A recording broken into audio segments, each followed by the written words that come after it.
باللہ من الشیطان الرجیم بسم اللہ الرحمن الرحیم توکلت علی الحی الذی لا یموت افوض امری الی اللہ ان اللہ بصیر بالعباد وما توفیقی الا باللہ بسم اللہ الرحمن الرحیم وسادسها المضاف کل اسم اضیف الی اسم آخر فیجر الاول الثانیہ مجردا عن اللام والتنوین وما یقوم مقامہ من نون التثنیۃ والجمع لاجل الاضافۃ۔ الحمدللہ عوامل قیاسیہ میں سے آج ہماری بحث جو ہے چھٹے عوامل قیاسیہ میں سے ہے جو کہ مضاف ہے۔ مضاف کسے کہتے ہیں جی؟ مضاف ہر اسم جو دوسرے اسم کو جر دیتا ہے۔ مضاف کیا ہے؟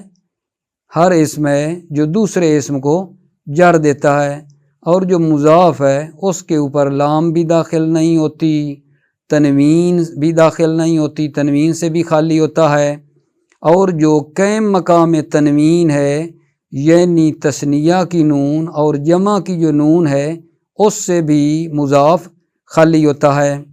جب ایک اسم یعنی جو مضاف ہے دوسرے اسم کو مطلب ہے دوسرے کی کو جر دے گا، دوسرے کی طرف مضاف ہوگا تو مضاف خالی ہوگا تنوین سے، قائم مقام جو تنوین ہے تثنیہ کی نون جمع کی نون سے۔ اب یہاں یہ دیکھتے ہیں کہ یہ جو اضافت ہے یعنی مضاف جو ہوا ہے دوسری اسم کی طرف، ایک دوسری چیز کی طرف، تو یہ جو اضافت ہے کبھی یہ اضافت میں جو ہے لام مقدر ہوتی ہے، اضافت میں لام مقدر ہوتی ہے، کبھی من مقدر ہوتی ہے اضافت میں، اور کبھی جو ہے نا فی مقدر ہوتی ہے اس اضافت میں۔ دیکھتے ہیں جی کب مثلا اضافت جو ہے اس اضافت میں لام مقدر ہوتی ہے، اور کب من ہوتی ہے، اور کب جو ہے اضافت میں فی جو ہے مقدر ہوتی ہے۔ ذرا دھیان دینا، عرض کرتا ہوں کہ اگر مضاف الیہ مضاف کی جنس سے بھی نہ ہو، اور مضاف الیہ مضاف کے لیے ظرف بھی نہ ہو، تو اس وقت وہ جو اضافت ہوتی ہے اس میں لام ہوتا ہے، لام مقدر ہوتا ہے۔ اضافت بے معنی لام ہوتی ہے، لام مقدر ہوتا ہے۔ جیسے مثلا غلام و زیدن، غلام و زیدن، زید کا غلام، یہ جو مضاف الیہ ہے یہ مضاف کی نہ جنس سے ہے نہ مضاف الیہ مضاف کے لیے ظرف ہے، تو یہاں جو ہے مطلب ہے لام مقدر ہے، یعنی جو ہے غلام و لزیدن ہے، یعنی اس اضافت میں لام مقدر ہے۔ اچھا جی، بلا وہ من کب مقدر ہوتی ہے؟ جب مضاف الیہ مضاف کے لیے ظرف ہو، تو وہاں یعنی وہ جو اضافت ہوتی ہے اور وہ حرف جو مقدر ہوتا ہے وہ من ہوتا ہے جب مضاف الیہ مضاف کے لیے ظرف ہو۔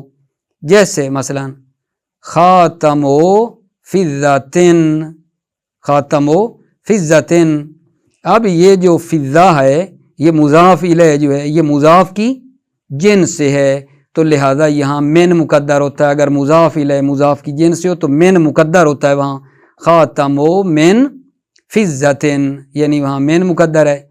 اچھا، اگر مضاف الیہ مضاف کے لیے ظرف ہو تو وہاں پھر فی مقدر ہوتا ہے، وہاں فی مقدر ہوتا ہے۔ جیسے ضرب الیوم، یہاں فی مقدر ہے۔ یہ چھٹا تھا جو مضاف جس کے بارے میں بات ہوئی ہے، اور ساتواں اور اختتام کی طرف جا رہے ہیں خدا کا لطف و کرم سے، اور جو ساتواں ہیں عوامل قیاسیہ میں سے وہ اسم تام ہے۔ ہر اسم تام جو ہے اس کی کیا علامت ہے؟ مثلا کہ یہ اسم تام ہے، اسم تام جو ہے نا وہ اضافت سے بے نیاز ہوتا ہے، یعنی آگے وہ مضاف نہیں ہوتا، اور اس کے اوپر تنوین آتی ہے، اسم تام کے اوپر تنوین ہوتی ہے، قائم مقام تنوین ہوتی ہے، یعنی تثنیہ اور جمع کی جو نون ہے اس کے اوپر تمام ہوتا ہے. اور کس کے اوپر یہ اسم تام تمام ہوتا ہے؟ مضاف الیہ کے اوپر تمام ہوتا ہے. ایک مرتبہ پھر عرض کر دیتا ہوں کہ یہ جو اسم تام ہے، اسم تام جی کیسے تمام ہوتا ہے؟ اسم تام جو ہے اضافت سے بے نیاز ہوتا ہے، یعنی مضاف نہ ہو اسم تام جو ہے، اس کے اوپر تنوین ہو یا قائم مقام تنوین ہو، تثنیہ جمع کی نون ہو، یا مضاف الیہ کے ساتھ جو ہے وہ تام ہوتا ہے. یہ ہے اسم تام. اسم تام جو ہے جی یہ کیا عمل کرتا ہے؟ اسم تام جی نکرہ کو تمیز ہونے کی بنا پر نصب دیتا ہے، اور وہ تمیز جو ہوتی ہے وہ اس اسم تام سے ابہام کو دور کرتی ہے. اسم تام کیا کرتا ہے؟ تمیز کو، نکرہ کو تمیز ہونے کی بنا پر نصب دیتا ہے، اور وہ تمیز اس اسم تام سے جو ہے نا ابہام کو دور کرتی ہے. جیسے انشاءاللہ مثالیں عرض کرتا ہوں. میرے خیال کے مطابق میں اس کی تطبیق کر لوں، یا تطبیق سے پہلے جو ہے وہ جو آخری ہمارے دو عامل معنوی ہیں وہ بھی بیان کر دیتا ہوں، اور پھر اکٹھی جو ہے نا تطبیق کرتے ہیں. بہتر ہے آخری کی بھی بیان کر دوں. آخری جو ہمارے دو بچ گئے ہیں وہ عوامل معنوی ہیں. ٹھیک ہے، شروع میں یاد ہوگا عوامل ہمارے ٹوٹل جو ہے نا 100 تھے. 100 میں سے عرض ہوا لفظی اور معنوی. معنوی 2 عامل تھے، اور وہ جو لفظی تھے ان کو تقسیم کیا تھا سماعی 81. سماعی عامل جو تھے وہ 91 تھے، اور 81 عوامل 7 تھے. 91 + 7 98، اور 2 عامل جو ہے نا معنوی ہیں جن کو ابھی بیان کرنا چاہ رہے ہیں ساتھ. جی عوامل جو معنوی ہیں وہ 2 ہیں جی. ایک مبتدا اور خبر کا عامل معنوی ہے جو ابتدا ہے. مبتدا اور خبر کا عامل معنوی ہے جو ابتدا ہے، یعنی اس اسم کا جو ہے عوامل لفظیہ سے خالی ہونا. ابتدا یعنی اس اسم کا عوامل لفظیہ سے خالی ہونا، یہ ہے ابتدا. مبتدا اور خبر کا عامل معنوی ہے جو کہ ابتدا ہے. اور دوسرا عامل معنوی جو ہے فعل مضارع کا ہے. فعل مضارع کا ہے. فعل مضارع کا ناصب اور جازم سے خالی ہونا، یعنی جب فعل مضارع پر نہ عامل ناصب ہو اوپر لگا ہوا نہ عامل جازم ہو، تو اس وقت جو ہے فعل جو مضارع ہے وہ کیا ہوتا ہے؟ مرفوع ہوتا ہے.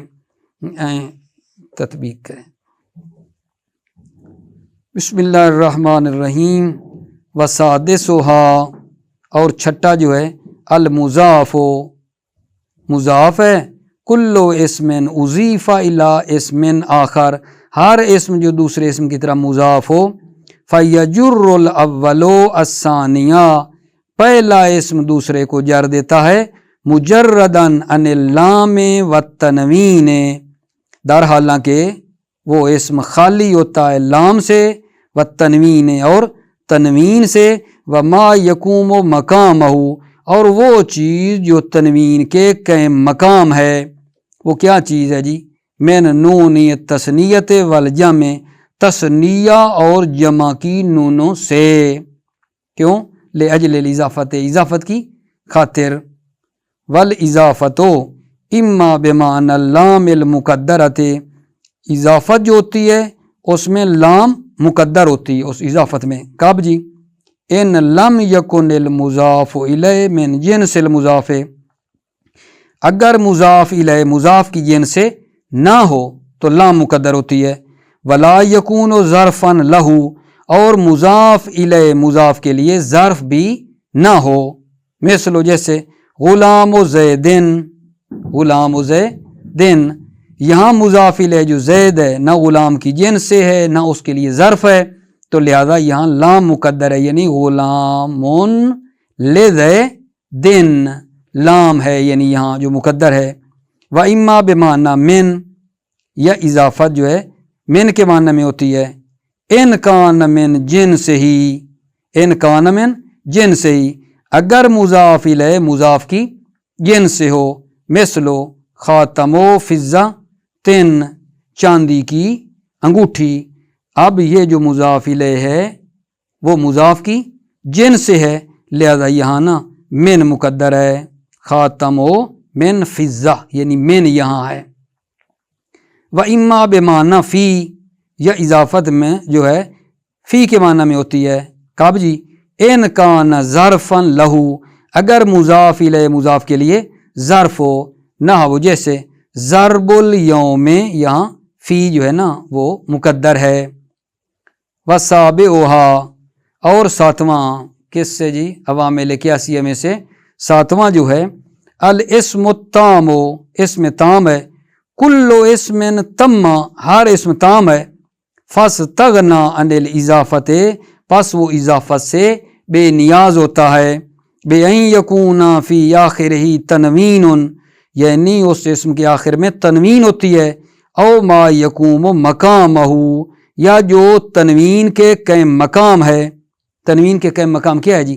من نونیت تثنیت والجمع، تثنیہ اور جمع کی نون. او یکون فی آخر مضاف الیہ، یا اس اسم تام کیا ہے اس کے آخر میں مضاف الیہ ہو، یعنی وہ مضاف الیہ پہ تمام ہوتا ہے. جی اسم تام کیا عمل کرتا ہے؟ وَهُوَ يَنْصِبُ النَّكِرَةَ عَلَىٰ أَنَّهَا تَمِيزٌ لَهُ، اسم تام نکرہ کو نسب دیتا ہے عَلَىٰ أَنَّهَا تَمِيزٌ لَهُ، وہ جو نکرہ ہے وہ تمیز ہوتی ہے، لہو اسم تام کے لیے تمیز ہوتا ہے.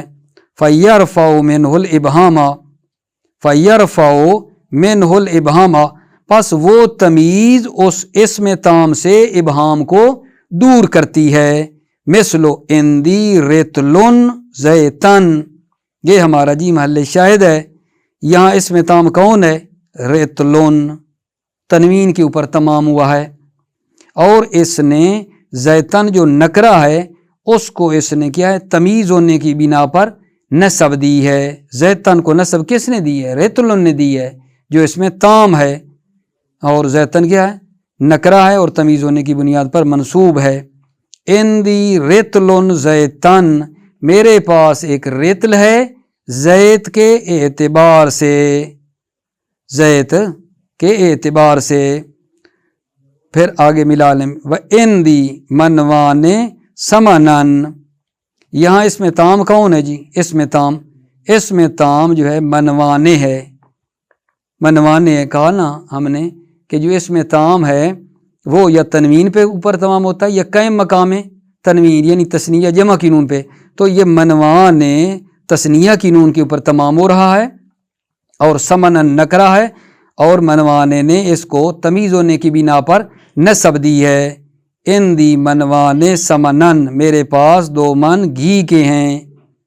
و اندی، پیچھے اندی ملاتے ہیں نا، و اندی عشرون درہمن، یہاں اسم تام کون ہے اس مثال میں؟ مل شاید عشرون اسم تام ہے، اور نون جمع کے اوپر جو ہے یہ تمام ہوا ہے. اور درہمن جو نکرہ ہے اس کو تمیز ہونے کی بنیاد پر اس عشرون نے کیا کی ہے؟ نسب دی ہے. میرے پاس 20 ہیں درہم کے اعتبار سے. ولی ملؤہ اصلاً، یہاں اسم تام کون ہے اس مثال میں؟ ملؤہ، کیا نشانی جی؟ مضاف الیہ کے اوپر یہ تمام ہوا ہے، ملؤہ مضاف الیہ کے اوپر تمام ہوا ہے. اور اصلاً جو نکرہ ہے تمیز ہونے کی بنیاد پر اس ملؤہ نے اس کو کیا دی ہے؟ نسب دی ہے. اور یہ تمیز کیا کرتی آ رہی ہے؟ اس سے ابہام کو، اسم تام سے ابہام کو دور کرتی جا رہی ہے. لی ملؤہ اصلاً، میرے پاس بھرا ہوا ہے، کیا جی؟ شہد کے اعتبار سے. یہ تمام ہو گئے عوامل قیاسی الحمدللہ تمام جی. عوامل معنوی، وَأَمَّا الْمَعْنَوِيَّةُ، اما جو عوامل معنوی ہیں فَمِنْهَا عَدَدَانِ، منہا عوامل معنوی کی ہیں اتنے ہیں جی، عددان 2 عدد ہیں. المراد من العامل المعنوی، عامل معنوی سے کیا مراد ہے جی؟ ما یعرف بالقلب، جو دل سے پہچانے جاتے ہیں. وَلَيْسَ لِلِّسَانِ حَظٌّ فِيهِ، اور اس میں زبان کا کوئی حصہ نہیں ہے. زبان کا کوئی حصہ نہیں ہے کہ کیا مطلب؟ یعنی مطلب ہے بول کے زبان سے ایک لفظ بولا جائے، جیسے مثلا حروف مشبہ بالفعل جب بولتے ہیں تو کہتے ہیں انا زیدن قائمن، تو یہ جو عامل ہے انا منہ سے بول رہا ہے نا زبان میں، لیکن یہاں تو وہ کوئی نہیں ہے، عامل مانوی ہے، دل سے پہچانے جائیں گے، زبان کا اس میں کوئی حصہ نہیں ہے کہ وہ بول کے اس میں کچھ بتائیں۔ احدہما العامل فی المبتداء او الخبر، ہما ان دو ادو میں سے ایک کیا ہے؟ العامل فی المبتداء والخبر، مبتدا اور خبر کا عامل ہے، یعنی مبتدا اور خبر کا عامل مانوی ہوتا ہے۔ واہو الابتداء، اور وہ ابتدا ہے، مبتدا اور خبر کا عامل مانوی اور اس کا نام ابتدا ہے۔ ابتدا کیا یعنی اے خلو الاسم عن العوامل لفظیت، یعنی اسم کا عوامل لفظیہ سے خالی ہونا ہے، نہ ہو جیسے زید منطلقن، زید منطلقن، زید مبتدا منطلقن اس کی خبر ہے۔ تو اب یہاں سوال ہے کہ زید کو جو رفع ہے کس نے دیا، منطلقن کو رفع کس نے دیا ہے؟ اس مبتدا اور خبر دونوں کا عامل عامل مانوی ہے جو کہ ابتدا ہے، اور ابتدا کی تعریف کی ہے کہ اسم کا عوامل لفظیہ سے خالی ہونا، پیچھے زید اور منطلقن کے پیچھے کوئی عامل لفظی نہیں ہے، یہی ابتدا ہے جس نے مبتدا اور خبر کو رفع دیا ہے۔ وثانیہا، اور دوسرا عدد کیا ہے؟ العامل فی الفعل المضارع، فعل مضارع کا عامل ہے، فعل مضارع کا عامل ہے۔ وہو صحت وقوع الفعل المضارع موقع الاسم، فعل مضارع کا عامل کیا ہے؟ مانوی ہے، اور وہ کیا بتا رہے ہیں؟ وہو صحت وقوع الفعل المضارع موقع الاسم، فعل مضارع کو اسم کی جگہ پر رکھنا صحیح ہو، فعل مضارع کو اسم کی جگہ پر رکھنا صحیح ہو۔ مثلو زید یعلم، زید یعلم، اب یعلم جو ہے فیعلم مرفوع، یعلم مرفوع ہے، کیوں جی؟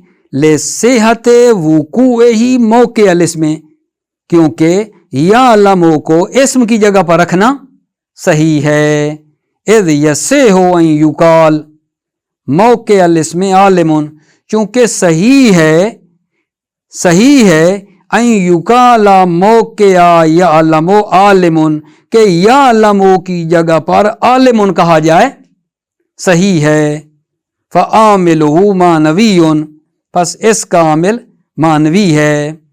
یہ ایک وعند الکوفیین، یہ کوفی کیا کہتے ہیں؟ کوفیوں نے مطلب یہاں ایک یہ ہو گئی ہے جو مطلب پہلے نمبر پہ بتایا نا کہ فعل مضارع کا عامل مانوی ہے، تو انہوں نے کچھ اس طرح کر کے مطلب اس کی وضاحت کی، جیسا آپ لوگوں نے دیکھا کہ فعل مضارع کو اسم کی جگہ کے اوپر رکھنا صحیح ہو، یہ کیا ہے۔ اور وہ جو کوفی ہیں اور ہم جو مطلب عام طور پر نحو میں پڑھتے جا رہے ہیں، وہ یہ دوسرا نظریہ ہے کوفیوں کا، جو مختار ابن مالک ہے، وہ کیا ہے جی کہ فعل مضارع کا ناصب اور جازم سے خالی ہونا، وہ دوسرے کی طرف اب اشارہ کر رہے ہیں۔ وَعِنْدَ الْكُوفِيِّينَ أَنَّ عَامِلَ الْفِعْلِ الْمُضَارِعِ تَجَرُّدُهُ عَنِ الْعَامِلِ النَّاصِبِ وَالْجَازِمِ، کوفیوں کی نظر میں فعل مضارع کا عامل تجردہ عن العامل ناصب والجازم، فعل مضارع کا عامل ناصب اور جازم سے خالی ہونا ہے۔ وہو مختار ابن مالک، اور اسی نظریے کو ابن مالک نے اختیار کیا ہے۔ السلام علیکم ورحمۃ اللہ۔